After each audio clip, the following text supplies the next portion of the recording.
Welcome to Season 11. We open on Starbug where another ship is approaching.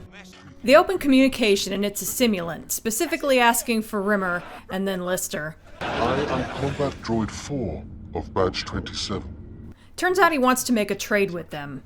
Under no circumstances are JMC personnel permitted to negotiate with the enemy. Guys, it's me! They've taken me hostage! You've got to help me! Huh. 1 second, we need a moment. I love the use of the Skype mute symbol there. So yeah, that was weird. They don't know if that's an alternate Rimmer, a clone, or Rimmer from the future.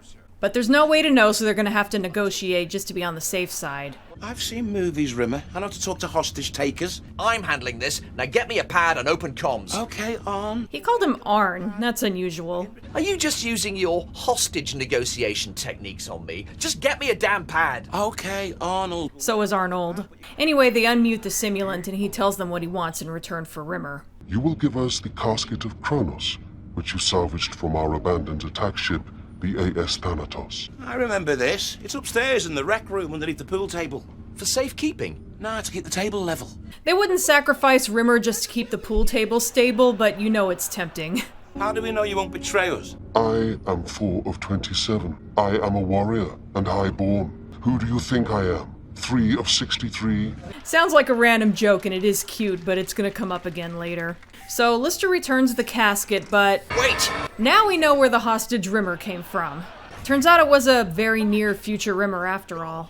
Pretty good troll move there from the simulants.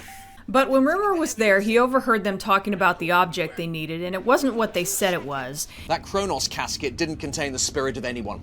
It was an amplifier they needed to plug into their temporal transporter to expand the beam. It turns out that they're a type of simulant called xenoids. They're planning to go back into Earth's past to change the present. Xenoids are unemotional, cold-hearted psychopaths. They will have no hesitation using hackneyed old cliches if it suits their purpose. Sounds like the writers of this show sometimes. Just kidding, don't do anything horrible to Cat. Yeah, I know, too late. We need to get after them, stop whatever they're doing, and get that Kronos machine back. So we could utilize its time travel abilities ourselves? No, so we can prop the pool table back up. So Starbug follows the xenoid ship and ends up heading toward Earth.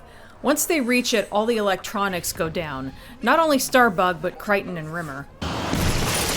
This results in a pretty hard landing in the desert, but they're okay. We got hit by some sort of electromagnetic pulse weapon.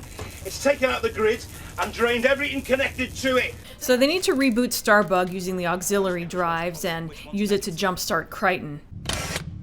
You know, Kryten is always talking about his nipple nuts. Oh, spin my nipple nuts and send me to Alaska. The right nipple nut was used to regulate body temperature, while the left nipple nut was used mainly to pick up shortwave radio transmissions. But there never appeared to be anything like that on him. I guess now we know where they were hiding all this time. Start her up. Sir, what happened? Kryten, stand up and walk up and down really fast to recharge your dynamo. Close hatches. So embarrassing. And now Rimmer is back too, but there's no sign of the xenoids.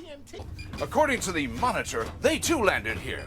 But due to the curvature of space-time, several years have elapsed in the time it took us to get here. So they make their way to the nearest town. People? I'm gonna be seeing real people again. Yeah, that hasn't happened since last season. Anyway, Kryten is trying to figure out what time period they're in, but nothing quite fits. They find a sign saying that a store is closed due to the Prohibition Act, so they think it's the 20s. Dark days. Society run by a bunch of hoodlum gangsters. Dark days indeed. I was thinking more about the booze ban. I'm with Lister, that sucks. Anyway, they spot a poster advertising rum, and a flyer handed to them says that the year is 1952. Get him! Hey! Don't move. Well, looky here, illegal contraband. I wonder how many fans would like to fantasize that's Talkie Toaster. But yeah, it turns out that the Prohibition is against electronics. Any technology beyond the 1920s is illegal around here. Then the xenoids show up, and it turns out that they traveled to the past to enslave humanity. By travelling to a point in history where we haven't got the technology to defeat them or defend ourselves. A tech ban, which means you, sir, are illegal. So am I. And apparently the penalty for smuggling electronics is death. Get out of here! Get him! Fortunately, they catch this guy before he dies. He gives them a card with an address to a club on it and some kind of device. ask for Harmony de Gautier and give her this. They get some snazzy-looking clothes. Not sure how they'd have the right kind of currency, and it doesn't look like they stole them, but oh well. Either way, they have to hotwire a car, and this gem of a conversation takes place. I know it was wrong. I was young. I was stupid. What do you really know when you're 7? Stealing cars at the age of 7. Why didn't you take the bus?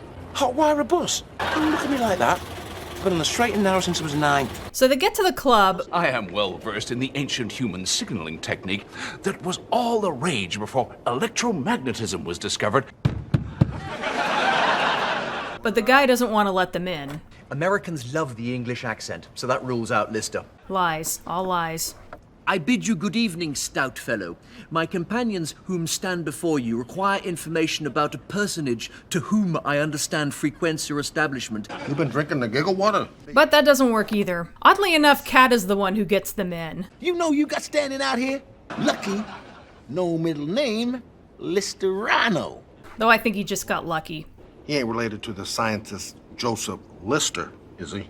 Uncle Joe. That is a real guy, by the way, but probably no relation to our Lister. So the club turns out to be a place for scientists to experiment and discuss scientific theories in secret. We're looking for a Harmony de Gautier. So, you want to grab a drink first, or you want to go somewhere quiet and discuss relativity? For an extra $10, I'll do both, general and special. This gag is cute, but it goes on a little too long, in my opinion. I'll wear a tweed suit and sensible shoes if that revs up your engine. We're here for something else. Hey, I don't do the Big Bang. That's Beryl. By the way, that's the same actress who played Pre in season 10. Anyway, Lister hands her the device, and she knows what it is. This is the capacitor. And has another gadget that it's supposed to connect to, but she doesn't know how to do it. We're all theoretical. But putting them together will create a device that will destroy the xenoids. Unfortunately, all the previous scientists have been driven underground and are homeless. Einstein, Hubble, and Edison. As in Albert Einstein? Sure. He's half goofy now, walking around the park pushing a pram full of string. Heh, string theory. So they go out and find someone who is apparently Einstein. And congratulations on the theory of relativity. I don't know what you're talking about. This is kind of reminiscent of when they met Jesus. Rimmer got all fanboyish with him, too. Big fan of yours. Big fan. And again, they met him before he actually accomplished anything, so it was weird then, too. In this world, he hasn't achieved anything. He'll still be a genius. Whatever problem we give him, he'll be able to solve. Rimmer logic. You leave the string alone, yes? I love Kryten humoring him. String is fine, sir. String is safe. My string. You won't touch your string. My string. It's your string. Anyway, they take him back to the club, give him the device. You're a genius. You can do this. I can do this? And again, like Jesus, it turns out to not be Einstein after all. We haven't been introduced. I am Bob the Bump. I kinda love this guy. I'll get right onto it. I didn't realize I was so brilliant. Anyway, the cops show up and everyone goes into hiding. Don't look suspicious. Yeah, that's not suspicious at all. I'm out of the science game now, see? How dense do you think I am? You really want to know? Just divide your mass by your volume. I love how he's not sure if he should be offended or not. What the hell happened to your face? I went bobbing for apples in a cement mixer. Heh, that reminds me of a line from Star Trek, The City on the Edge of Forever. My friend is obviously Chinese. I see you've noticed the ears. The unfortunate accident he had as a child. He caught his head in a mechanical rice picker. A little less racist sounding, though. They're actually doing okay until Lister drinks out of a beaker. Ooh, I wonder what was in that. They've been doing science! You're busted! And here come the xenoids again. So, we meet again. You really don't mind a hackneyed old cliche, do you? You know, we're really not so different, you and I. Now you're taking the smack. I love it. Anyway, it turns out that they were created when some humans in the future decided that people couldn't handle technology. Seems a little hypocritical. We are the good guys here. Prepare to die, human scum.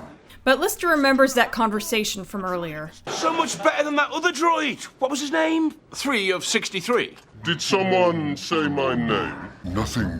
Don't say anything. He was slagging you off behind your back. What? I love this bit. You're no better than 18 of 241. And Bob the Bum saves the day. You were brilliant, just like you said. If I can hook this to the transmitter, we can send the signal worldwide and wipe out all the mechs. Well, that would be kind of bad for Kryten. Rimmer thinks that Lister could just stay there. Mr. Rimmer is speaking only about what is best for you, as obviously detonating a global EMP will destroy him too. Because Rimmer is a dumbass. I already detonated it while you two were yakking. You got 15 minutes to scram. Leg it! Nice callback to Emo Hawk. Change your plan! Leg it! Gotta fix that pool table. After they've made it out, I learned a few things today, Kryten. Some final words of wisdom from Lister about how people shouldn't rely on technology too much. Saki? Other Saki? Or else we'll lose the very thing that makes us human. And so ends Twentica.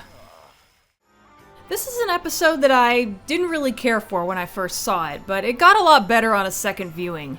Actually, that's kind of how I experienced Season 11 overall. This was the first season to come out after I got into Red Dwarf. I think Season 10 was only a year or two old at the time. So I finally got to experience what a lot of other Red Dwarf fans have been dealing with for a while, having to wait so long for a new Red Dwarf season that it gets built up to something it could never live up to. I remember thinking that this episode was slow or boring, and I'm not sure why I thought that in retrospect, other than Season 10 was a tough act to follow and it was such a long wait. But yeah, while not being one of my favorite Red Dwarf episodes or anything, I liked this one. It's actually similar to both Star Trek First Contact with the xenoids going back in time, similarly to how the Borg did, and The City on the Edge of Forever with the main characters going back in time to Earth's past and trying to blend in, complete with a funny line about why one of them doesn't look human. So while I poked fun at the writers during that bit about cliches, honestly I think they were poking fun at themselves with that. Either way, I love it when the show references Star Trek. By the way, I thought the xenoids were pretty cool. They're not as fun as the simulants from the end of Season 10, but they do come across as legitimately threatening and do look vaguely Borg-like. And if nothing else, it's always fun to see the boys from the Dwarf all dressed up and looking sharp. Next up is Samsara. See you then.